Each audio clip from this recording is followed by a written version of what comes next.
Haryana BJP के प्रदेशाध्यक्ष सुभाष बराला जी हमारे साथ मौजूद हैं, उनसे बातचीत करेंगे। बराला साहब, कोरोना के दौर में जिस प्रकार से कांग्रेस हो, इनेलो हो, व अन्य राजनीतिक संगठन जो प्रमुख विपक्षी मित्र आपके हैं, दल हैं, उनकी भूमिका को लेकर आपकी टिप्पणी क्या है? देखिए, मोटे तौर पे तो विपक्ष की भूमिका सकारात्मक रही है। जिस प्रकार से कोरोना से निपटने के लिए सरकारों ने जो जो कदम उठाए, चाहे वो मुख्यमंत्री मनोहर लाल जी के नेतृत्व में या केंद्र में नरेंद्र मोदी जी के नेतृत्व में जो जो कदम उठाए, उसमें विपक्षी दलों ने सरकार को सहयोग दिया है। इससे ये कहने में कोई इतराज मुझे नहीं है। हुड्डा साहब का कहना है कि जो वीडियो कॉन्फ्रेंसिंग के थ्रू सर्वदलीय मीटिंग होती है, उसमें वो बातें नहीं की जाती जो बाद में सार्वजनिक की जाती हैं कि हमने विपक्ष से बात की है, विपक्ष को कॉन्फिडेंस में लिया है, सरकार झूठ बोल रही है। देखिए, सर्वदलीय बैठक अभी तक एक बैठक हुई है वीडियो कॉन्फ्रेंसिंग के जरिए, जो शुरू के समय में हुई थी, अप्रैल के पहले सप्ताह में हुई थी। उसके बाद एक जो टीम बनाई है मुख्यमंत्री जी ने, जिसमें विपक्ष के नेता भी हैं, उनकी बैठकें लगातार बीच बीच में अंतराल के बाद होती रही हैं। सर्वदलीय बैठक जो हुई थी, उसमें जो बातें मोटे तौर पर आई थी, उसके ऊपर पूरी तरह से मुख्यमंत्री जी ने संज्ञान लिया है। और मैं समझता हूँ बाद में भी जो बैठकें हुई हैं, एक विशेष जो मैंने बताया उच्च स्तरीय जो समिति बनाई हुई है, उसमें भी जो बातें आई हैं, ज़्यादातर बातें वो इम्प्लीमेंट होती दिखाई दे रही हैं। हुड्डा साहब ने किस बात के बारे में कहा है, ये तो हुड्डा साहब इस बात को बेहतर बता सकते हैं। लेकिन मोटे तौर पे जो रचनात्मक सुझाव जो मानने योग्य होते हैं, वो सरकार मान करके चलती है। भूपेंद्र सिंह हुड्डा जो नेता प्रतिपक्ष भी हैं, उन्होंने कल वीसी के थ्रू प्रेस कॉन्फ्रेंस की थी। उन्होंने कहा कि हरियाणा के अंदर भारी मंत्रिमंडल है, लेकिन केवल एक मंत्री नजर आते हैं काम करते हुए, अनिल विज, जिनकी खबरें पढ़ने को मिलती हैं या देखने को मिलते हैं, वो बाकी सब मंत्री नदारद है। देखिए, ऐसा नहीं है, क्योंकि प्रत्यक्ष रूप से कोई फील्ड में आकर के काम करने का समय नहीं है, कोई आ भी नहीं सकता इस दौर के अंदर, क्योंकि बहुत सारे जो नियम इसके लिए बनाए गए हैं कोरोना वायरस के संक्रमण से बचाव के लिए, उन नियमों की पालना भी करनी होती है। वरना सब लोग अपने अपने स्थान पर अपने अपने विभाग को बहुत अच्छे प्रकार से देख रहे हैं, और मुख्यमंत्री जी अपने पूरे मंत्रिमंडल को ठीक प्रकार से दिशा दे करके काम कर रहे हैं। बराला साहब, सबसे अहम सवाल एक और उठता है कि पिछले लगभग 10 दिनों से अगर देखा जाए तो रणदीप सुरजेवाला, कुमारी शैलजा और अब भूपेंद्र सिंह हुड्डा और इनेलो के जो हैं अभय सिंह चौटाला, इनके तेवर जो हैं किसानों को लेकर, जो है मेरा पानी जो नई योजना शुरू हुई है उसको लेकर कई आक्रामक नज़र आ रहे हैं। देखिए, इसमें विपक्ष अगर कोई सकारात्मक बात करे तो स्वागत भी होना चाहिए विपक्ष की बात का। लेकिन जिस प्रकार से भूमिगत जल हरियाणा प्रदेश ही नहीं, देश के बड़े हिस्सों में नीचे जाता जा रहा है, अलग अलग सरकारें अलग अलग समय पर इसको रोकने के लिए प्रबंध करती हैं। इसलिए मेरा पानी मेरी विरासत, हमारे खेत के नीचे का जो पानी है वो मेरे ही काम आता है, कोई दूसरा उसको लेकर के नहीं जाता, मेरे परिवार के काम आता है। एक एक इकाई किसान की मिलकर के गांव बनता है, गांव से प्रदेश बनता है, तो गांव का पानी गांव के काम आता है, प्रदेश का पानी प्रदेश के काम आता है, देश का पानी देश के काम आता है।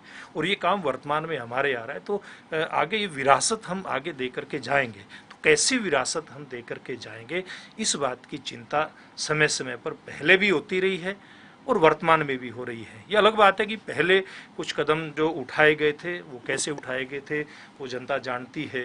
आज कृषि मंत्री ने भी, जेपी दलाल ने बहुत सारी बातों को स्पष्ट किया है, लेकिन इनके ऊपर समय रहते कदम उठाना बहुत ज़रूरी है और जनता भी परेशान ना हो, इस प्रकार की बातें सरकार लेकर के चल रही है कि वर्तमान में भी किसान को समस्या ना आए और भावी पीढ़ियों को भी कोई समस्या ना आए। ये आज बेहद ज़रूरी है, पानी बचाने के जो कदम सरकार उठा रही है। बराला साहब, भूपेंद्र सिंह हुड्डा ने कल वीसी के अंदर सरकार के ऊपर बड़ा गंभीर आरोप एक लगाया है। उन्होंने कहा है कि हरियाणा में जो लॉकडाउन 1, 2 और अब तक जो है शराब की खुली बिक्री होती रही है, उसके परिणाम है कि अब जब शराब के ठेके खोले गए तो हरियाणा के अंदर लाइनें नहीं लगी, क्योंकि कालाबाजारी चलती रही, सरकार या के संरक्षण में ये काम होते रहे। खुले आरोप लगाए हैं उन्होंने। आपका क्या इस मामले में टिप्पणी है, आप क्या कहना चाहेंगे?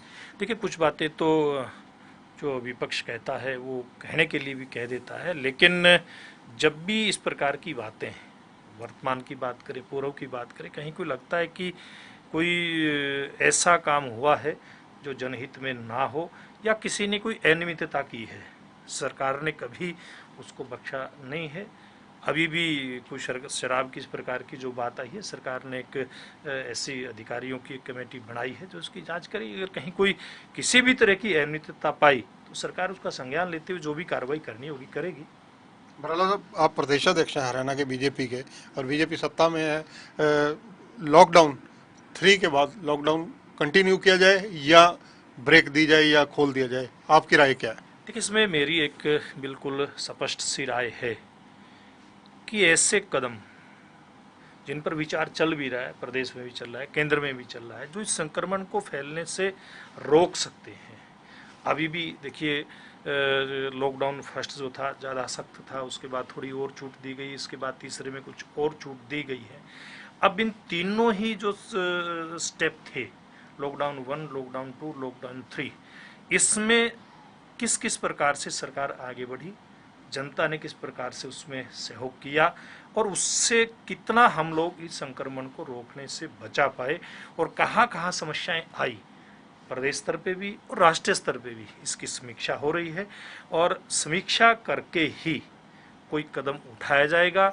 जहाँ जहाँ इसमें छूट देनी होगी वहाँ छूट देगी भी सरकार। जैसे अभी बहुत सारी स्पेशल ट्रेनें जो प्रवासी मजदूर हैं उनके लिए चलाई गई हैं, कुछ स्पेशल ट्रेनें भी जो आम आदमी जहाँ कहीं आना जाना चाहता है उनके लिए भी चलाई जा रही हैं। तो इस प्रकार के जो कदम हैं अभी भी उठाए गए हैं और भविष्य में भी इस प्रकार के कदम उठाए जाएंगे ताकि कोरोना का जो संक्रमण है वो ज़्यादा ना फैलने पाए। बराला साहब, प्रवासी जो मजदूर हैं उनके लिए हरियाणा सरकार ने, मुख्यमंत्री मनोहर लाल जी ने काफ़ी घोषणाएं की, प्रधानमंत्री जी की तरफ से काफ़ी घोषणाएं की गई।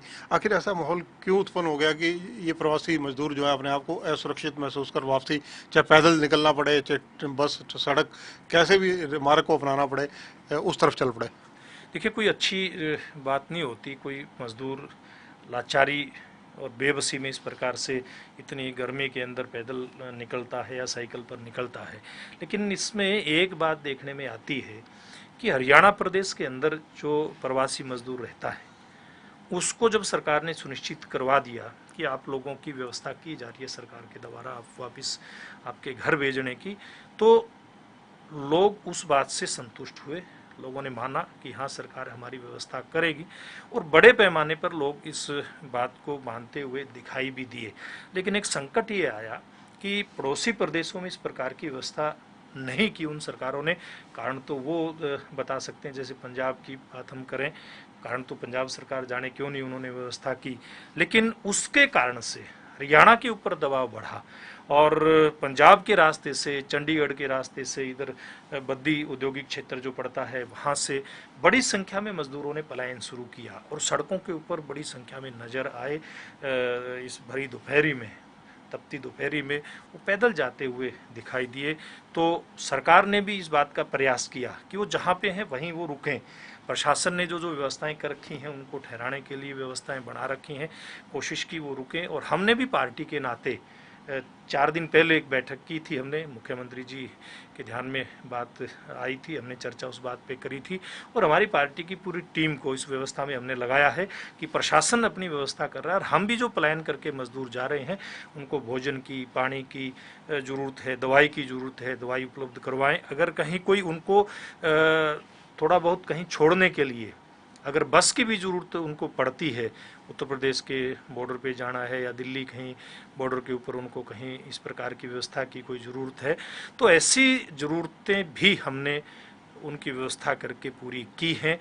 तो मैं एक बात ये कह सकता हूँ कि बाहर से आने वाले मजदूरों के कारण से समस्या ज़्यादा आई। सब लोग अपनी जिम्मेवारी समझेंगे, बाहर की जो हमारी पड़ोसी सरकारें हैं वो भी अगर अपनी इस प्रकार की जिम्मेवारी समझें तो मैं समझता हूँ ये जो संकट है प्रवासी मजदूरों का, इसको हम काबू पा सकते हैं।